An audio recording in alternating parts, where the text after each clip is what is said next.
Hello दोस्तों, कैसे हैं आप लोग? उम्मीद है बेहतर होंगे।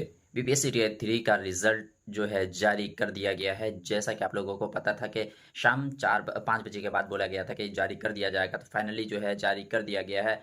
अभी जो आपको देखने को मिल रहा होगा 6 टू 8 साइंस मैथ का जो है रिजल्ट वो देखने को मिल गया होगा। अभी साइट जो है काम नहीं कर रहा, जिसकी वजह से सबको नहीं दिख रहा है। बाकी कट ऑफ की बात कर ले, अगर 6 टू 8 में साइंस और मैथ की बात कर ले, तो 113 विद्यार्थी इसमें कामयाब हुए हैं, सफल हुए हैं। इनको एकदम मुबारकबाद दिल के गहराई से। और अगर जो सफल नहीं हो पाए, वो अगली तैयारी के लिए एकदम कमर कस लें, और अगला वैकेंसी आपके लिए एकदम इंतजार कर रही है। वहीं अगर हम बात कर लें इसमें कट ऑफ की, कट ऑफ जो आया है किस तरह कुछ आया है, वहीं कट ऑफ को भी जारी कर दिया गया है। तो क्या कुछ होगा, 1 to 5 का भी जल्द ही जारी कर देखने को आपको मिल जाएगा, क्योंकि साइट बहुत ही ज़्यादा बिजी चल रहा है, जिसकी वजह से आप देख नहीं पा रहे होंगे।